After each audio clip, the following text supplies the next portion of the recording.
Hello, everyone. Happy Wednesday. Welcome to Connections with Shawnta Jackson. Connections is the opportunity for us as professionals to make the most out of networking, career development, and business growth via live, unscripted conversations with like-minded individuals. And today's guest is Kate Scherr-Adams. She is a nonprofit consultant and she is based out of Baltimore, Maryland. Please do enter your questions and comments in the chat box. We are streaming live, and we will stream live every Wednesday at 10 a.m. Pacific, 1 p.m. Eastern. Again, I'm Shawnta Jackson, and welcome to Connections, and this show is brought to you by Ambient Journeys. Thank you. Kate, welcome to the show. Hi, Shawnta. Thanks for having me on. Yes, I'm excited. This is episode 2 of Connections with Shawnta Jackson, and I appreciate our connection. So in addition to LinkedIn, I believe we're also, you subscribe to my mailing list, and I believe we're also connected on, is it Instagram? Yes, also on Instagram. Yep. And how do you usually with your professional connections, like how do you manage your social media? Is it LinkedIn? Do you use it for professional use only and Instagram is personal, or do you kind of mix the both? Oh, interesting. Well, I go back and forth on this. I debated a little bit myself. And just to say, Shawnta, my internet's been a little funny this morning. So if you notice any gaps, sorry about that. It pops right back on. But so as far as the social media, I really use LinkedIn just strictly business, strictly for business, and it feels appropriate and works well that way. Instagram and Facebook, both I've used for personal. A little bit of business sometimes slips in because folks that I know from both personal and business, right? But really mostly that. And I've played around with, different ways to use social media and thinking more about doing an Instagram business page over time because I think it might be helpful. And I like imagery. Imagery to express things I think is really powerful. So yeah, that's how I do it right now. Though I probably, if an expert was listening, they'd think I was doing it wrong. but that's what's working. Right, and you have to do what works for you. So like you, I use LinkedIn for professional purposes only. It's all professional. And however, on Instagram is that it's more so business. I have a personal business page for my personal brand, the Shawnta Jackson, and then Cause Engagement has its own social media. But for me, Instagram, it's majority business because it's promotion and engagement. However, I do have personal connection. Facebook is it's more so the branding and the promo. I'm still connected with family and high school friends, and I'm starting to build more professional connections through Facebook. So it's a little bit mix of both. And then I have my Cause Engagement Associates has its own Facebook page, and my personal brand has its own Facebook business page as well. But LinkedIn, Cause Engagement has its page as well. But no matter what, for me, for LinkedIn is strictly 100% professional. And I do appreciate, and I see your post, and in addition to your professional area of expertise and the services that you provide, you also, I noticed that, and everyone in the audience, Kate is a nonprofit consultant. She is the founder and principal consultant of KS Solutions. We'll talk to her about her business and the services that she offers in her entrepreneurial journey. But first, Kate, I just wanted to acknowledge on LinkedIn, I like how you communicate and you share self-care information with professionals. Yes. That has been becoming more and more on my mind. It's been 10 years now doing consulting, and my undergraduate degree is in social work. So I have a bent towards, right, and helping people and kind of folks and people, even prior to the pandemic. Right? Just so much stress in folks that I've really been trying to do more of that, reminding about self-care and just overall wellness, and making sure people see it as valuable not just some heebie-jeebie stuff that, maybe I want to, get to on the weekend, but really part of being a healthy, productive professional, that part is so important. So I have been incorporating that a lot more. Yes, and I think that's also important for organizational leaders and for decision makers within organizations. As a reminder, when the pandemic first started and we had to shut down, I noticed that a lot of people were spending too much time on Zoom and WebEx and having these virtual meetings and being on video, to where it wasn't natural. But I think people had to shift, and they weren't used to working from home, and so they couldn't find that balance. But I think the information, again, I think it's important to share with decision makers and leaders and managers as well, so that way it's a reminder for them to be more understanding and realistic with their staff. Yeah, absolutely. And for them to be a good role model, that they're not sending emails at 11 p.m., right? Like, so to be a good role model for your team, that you're showing that you take care of yourself. The other thing I noticed along what you were saying of us adapting to this different way of doing business, people weren't shutting off at the end of the day because they were working from their dining room table. So they weren't shutting off at the end of the day. And so there's been a lot of good articles I've shared on the fake commute. So creating a feeling of a commute for yourself, so you have that break between business and personal. People like me that always work from home, I kind of have my way of doing that. But for folks that were new to that fake commute idea it's interesting to think about, how do you separate the two and transition from business to back into your personal life. So all that's been really important.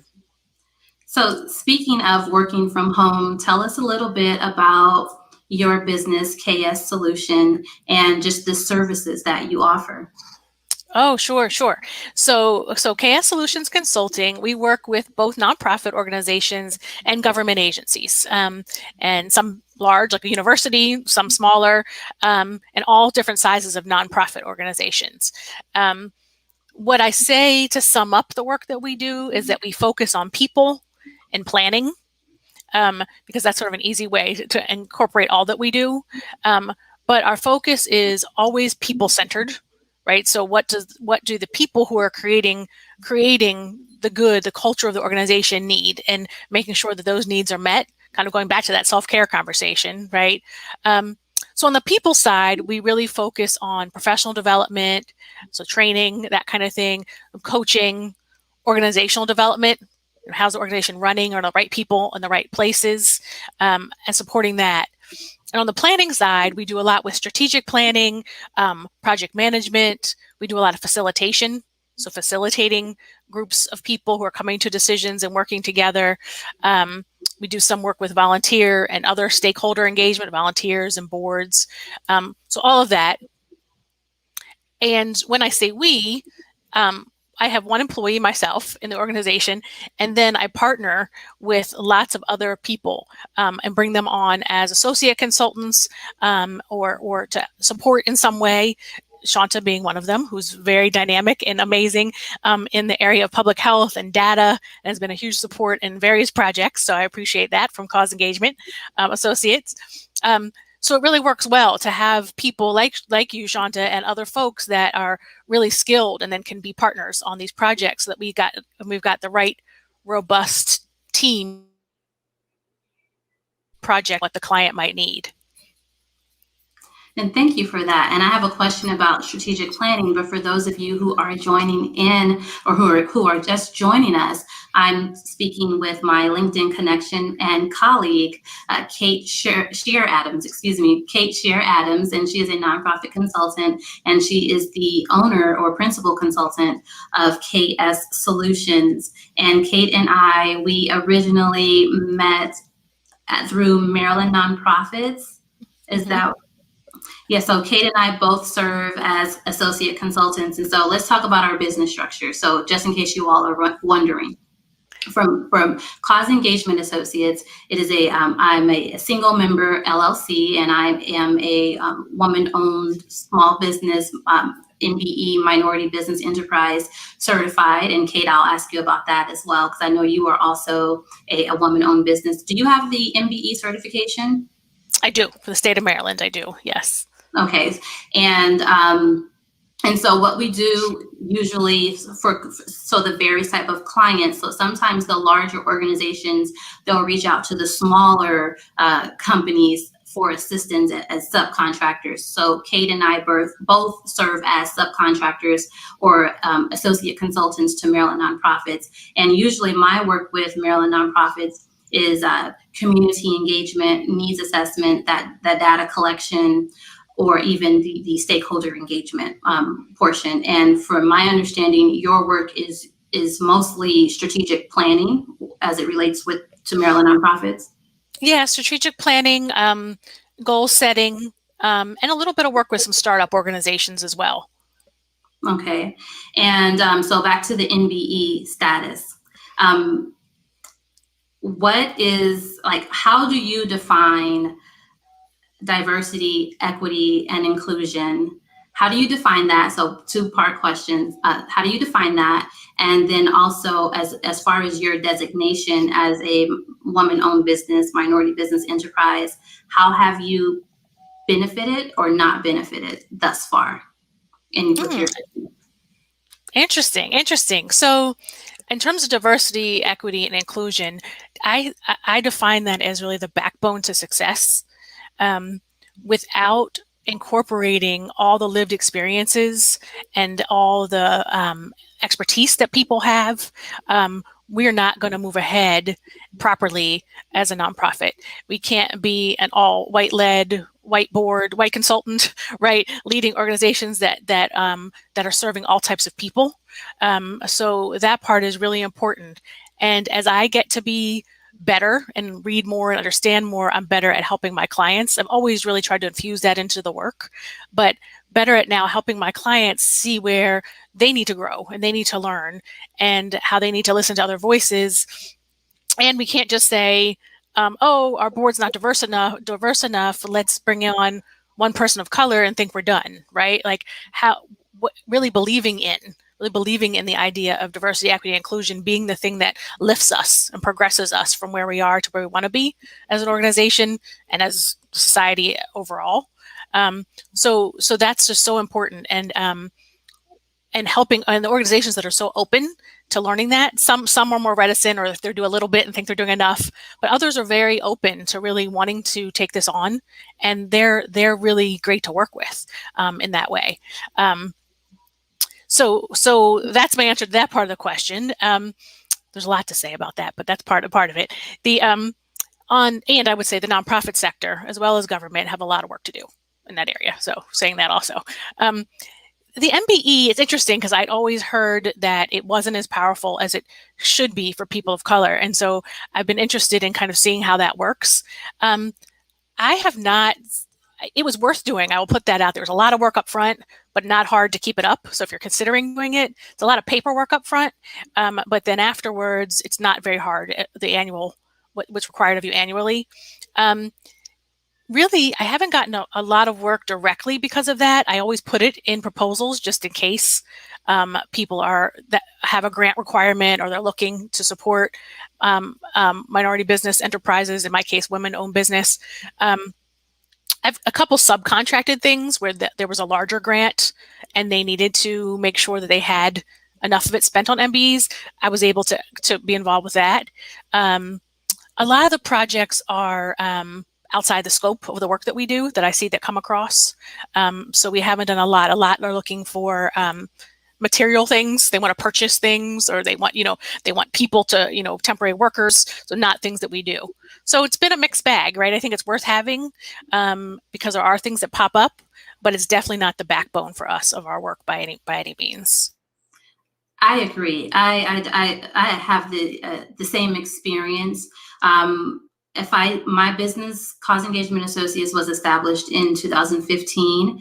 And since 2015, Kate's frozen a little bit. I'll take her off camera and bring her back on. But since 2015, I've only been required one time or asked one time to submit my MBE certification again, it was a larger contractor hiring my company as a sub.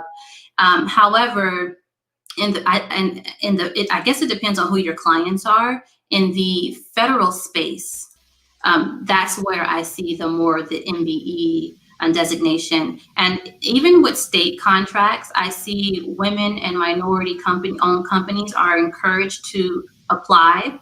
But to date, and especially in the state of Maryland, as it relates to, and I'm not on there 5 days a week looking, so I'm not talking down on this on any entity.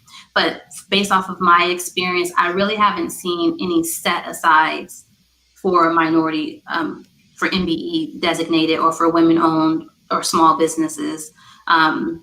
Maybe some for small businesses, but I really haven't seen much for the type of work that I do. And usually if I'm looking at state agencies, the departments that I'm looking to contract with are usually your departments of public health. Mm. And yeah, so that's and thank you for sharing that, and thank you for being transparent. And everyone, again, you're watching Connections with Shawnta Jackson, and these are unscripted, unedited, live conversations with professionals. And the goal of Connections is to help us as professionals to make the most out of networking, especially social media networking, and in particular LinkedIn, and for us to help with, focus on our career development, our career growth, and also our business growth. And so, Kate, with your company, KS Solutions, what are the problems or the most common problems that you're sought out to help solve? Interesting. So this year, there's been a lot of requests for strategic planning. And I think that people last year were just trying to make things work and patch things together and figure it out on the fly. And this year they're going, okay, we need to step back. We need to plan. We need to let some things go. So a lot of that, like either full on strategic plan or just a piece of some type of planning. So that's been a big request. Another request I'm getting a lot is asking me to do trainings, professional development on communication and conflict. So how people feeling like they need better communication tools, especially given a lot of remote work, and also managing conflict, which, I could maybe make a theory that the stress of the last year could add, to conflict in the workplace. And so managing that has been a big request that folks have asked for lately. And I'd say also just professional development topics in general. People have been saying we really need a training on how to engage our stakeholders. I get a lot of that, again, because we can't see them as much. So how do we keep them engaged? Or I've gotten a lot of requests for volunteer engagement. Storytelling is a topic I do a lot that I get requests for. How do we tell our story in the best way, right? In a way that people can relate to. So all of those things, I think, are on people's minds. And there's an uptick in that wellness piece. People saying, can you help us with the wellness piece? And is there a way that we can help our team be healthier and better? So, yeah, that's what we're seeing right now.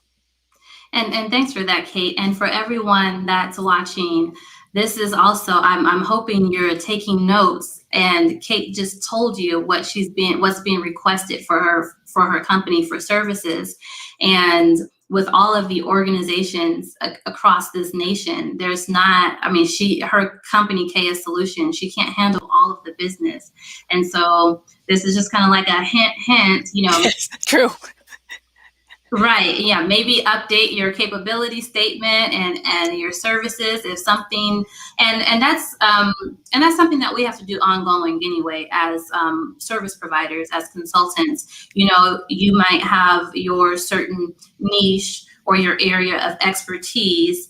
However, it's business and it's all about supply and demand. And you might have like this great idea of the type of services that you want to offer, but if that's not in demand, it's either you're going to thrive and partner. I think for me, partner or perish, especially as a small business. You can't go in alone, and I think it's okay if you all are just tuning in. Kate and I, we partner together on business projects. We met. We didn't know we met through an organization, through a mutual client, and then as independent consultants, we decided to partner together. So that works. But yeah, you definitely have to be flexible. And when the opportunities arise, especially with COVID-19 created a lot of different opportunities and created new industries as well. and new problems and a new increase of needs that organizations, nonprofit organizations, are having a hard time meeting. And so I know another need for nonprofit organizations is support with advocacy and not just the funding from the philanthropic side, but also more so from the federal level and from the state level, just the things that nonprofits are having to assist society with nonprofits. I know a lot of them are seeking support with advocacy for that increase in funding as well. Yeah. There's definitely folks that are doing fundraising work. Should be pretty busy. I don't do fundraising work. I can help with event pieces and I touch fundraising, but we don't do that. But I do have a lot of requests. So if there are folks listening that do fundraising consulting, I'd love to connect, because those are the requests I get that I'd like to pass to other people, because that's certainly a need all the time. Yes, and everyone, please do connect with Kate on LinkedIn. Her screen name is actually, it's on screen. So it's Kate Scherr-Adams. Connect with her on LinkedIn. And also, if you'd like to connect with me on LinkedIn, it's Shawnta Jackson, MPH. So I did add my credentials on LinkedIn. So if you're having a hard time searching. And so mine is also on the screen. And again, like Kate said, she has requests all the time that she cannot meet. So if anyone is out there in your area of expertise and your value is providing fundraising support, please do connect with her. And I do that often. And actually, that's how Kate and I became to work together, because I was getting requests for strategic planning, and there are elements of strategic planning that I can support with, but our company, and as far as our consultants, that's not what we necessarily, that's not our area of expertise. And then also, I feel like I have the transferable skill set, live unedited conversations, the transferable skill set, but Kate is also serving as a mentor to me. And I think that our relationship, we're able to pitch and catch, and we're learning from each other. Like you mentioned earlier, my background, my strength is the data. And so when it comes to stakeholder engagement, doing research, data collection, survey design, interview designs, the focus groups, the data analysis, the report writing, and the recommendations for what you all should consider moving forward with your strategic planning. And so everyone, that's how Kate and I, we began to work together. I would get these requests, and I don't want to pass up on the business, but I or no one on my team as of now, we're not qualified to lead that effort, but that's her company and that's what she does. And so what I do is I share the information with Kate and say, hey, is this something you're interested in? And she's the lead organization, and she's the lead on submitting the proposal. She and I have an agreement that we have together, and we negotiate the terms of the scope of work for my company, and then we implement and we work from there. And we've continued the relationship, and here we are today on Connections with Shawnta Jackson. Just an idea, right? I have all these ideas and say, hey. Well, what's beautiful about it is that, and this works nicely. Someone said to me before, I don't know how consultants do this or how this works. And so sometimes Shawnta can be the lead and I come on as an associate consultant, or vice versa, right? So it's, we can, depending on the project and how the skill sets work, we can do that. And you don't always want to be the lead on every project, because it does require a lot of project management time.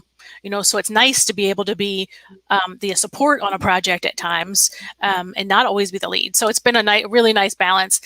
And also to say, when Shawnta in particular, with her background on data, which I really don't have, it just automatically elevated the work, because she has this background and the knowledge. And I'm thinking of one project in particular, we were dealing with a health department, and she's got this public health background. So having the language and having those experience just elevated the project. And so I just feel like we're delivering such a better product to the client than if I had myself and someone with a similar background to me than to have Shawnta in, who knows this stuff, right, in a way that we don't. And it's better delivery in the end. So I just think that's the beauty of the partnership.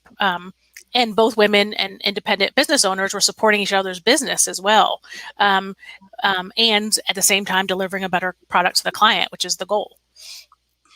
Speaking of clients, what advice would you give to just organizational leaders, prospective clients, of course, but just organizational leaders in general? If one piece of advice that you can think of, what would you say? To organizational leaders, I would say take care of your team. So I think it's really important to take care of your team. So that means listening to them, their ideas, their input, making sure their needs are met. Anything from literally supplies that they need, training that they need, time off that they need, right? That their needs are met, and really investing in your people, because really that is the people and what their people. You can come in, you can train somebody something, but someone who knows and is dedicated is going to be such an important part to your team. That to be supportive and to listen to your team and not see them as that you could easily disposable is the word I was looking for, that they're not disposable. That's just such an important part, and you're going to get so much more out of them. They're going to be so dedicated to you and to the work that it's going to elevate the work and have that much more productivity and good benefit in the end. Yeah, also with listening to your employees and listening to your staff, especially when you are at the executive level and you're not necessarily on the implementation team, or you're not on the ground working with interfacing with clients or patients or community. It's very important to listen to your staff, because they're there. They have the hands-on, the day-to-day experience. And sometimes, and what I've witnessed and what I've experienced within organizations is sometimes there's that disconnect. And so sometimes there's that disconnect, and it affects your productivity. It affects a lot of folks on the senior level. They're concerned about outcomes and measures, but all of that, not listening to your employees, impacts your outcomes and your measures as well. And what advice do you have for aspiring consultants or current consultants? I would say for people who are new at the game or thinking about getting into the game, to really work on your networks. So people that people that will connect you to other people, people doing similar work that, like Shawnta and I've talked about, how you partner in that way. That's really going to help you get the word out. It's still as much technology as we have, and I'm on lists and what have you of consultants. The work I get is word of mouth. And it's been that way for 10 years. It's mostly word of mouth. And so having really strong networks is important. It's also important to do the things that you or your team are really good at, because you want to keep a good reputation. So if you start to go too wide and you're starting to do things that are really beyond what you can deliver a good product on, you're starting to diminish your quality. So even though when I say people and planning, I list, it sounds like a lot of things. It's pretty specific. And I've said, like, fundraising, I don't do, right? So and data collection, right? I'm not good at the data piece, not just collection, but data analysis and all those pieces. So, you know that where your strengths are, and sticking to those, I think, is really important. And it may take some time to sort that out, and that's okay. There might be things you're good at, but you don't like, and you could let those go too. But staying with what you're good at, and keeping those networks strong, I think are really both important things for consultants. Thank you for that advice. And also Raquel, she's watching on YouTube, and she says hello, and she's watching out of Las Vegas. So thanks for joining. And she's definitely, she has embraced the different episodes that I've had, even on my live show on Saturdays. I stream live with Shawnta Jackson, and it's more so personal stories of resilience, individuals with lived experiences. They share resources and information as well, but a lot of authors, individuals, they're professionals, but it's more so from that personal end, and it's more empowering, inspirational, and motivational conversations. And so she tunes in on those as well. And so thank you, Raquel. I really appreciate you. And everyone, I'm Shawnta Jackson, and this is Connections, and you have been watching and this live conversation with myself and Kate Scherr-Adams. She is a nonprofit consultant and founder and principal consultant of KS Solutions. As Kate encouraged you all to, please do connect with her on LinkedIn. Kate is, she's open to connections, and she's open to sharing resources with other consultants as well. And if you are an organization and you're looking for training, strategy, or support with your people in planning, please do visit kssolutions.com. And we'll see you next Wednesday, 10 a.m. Pacific, 1 p.m. Eastern on Connections with Shawnta Jackson. Thank you very much. Thank you, Shawnta. This was great. Thank you. Bye, everybody.